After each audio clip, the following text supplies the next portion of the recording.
উমা মা, আমাকে একটু 100 টাকা দেবে গো, আমি একটু ফুচকা খেতে যাবো। কি হয়েছে? 100 টাকা? কোনো 100 টাকা হবে না। ওসব 100 টাকা আমার কাছে নেই। ফুচকা খাবার জন্য 100 টাকা চাই? কোনো 100 টাকা নাই, 10 টাকা নাও তুমি।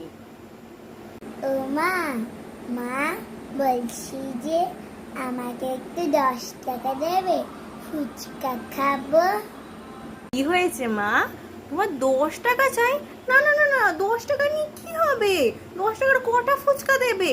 ওই তো দেখলাম সেদিনকে মেলায় গিয়ে 10 টাকার মাত্র 4টে ফুচকা দিয়েছে। না না, 10 টাকা না, তুমি আমার বরঞ্চ 100 টাকা নাও।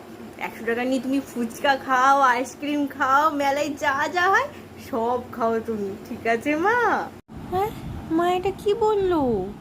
এটা হতে পারে না।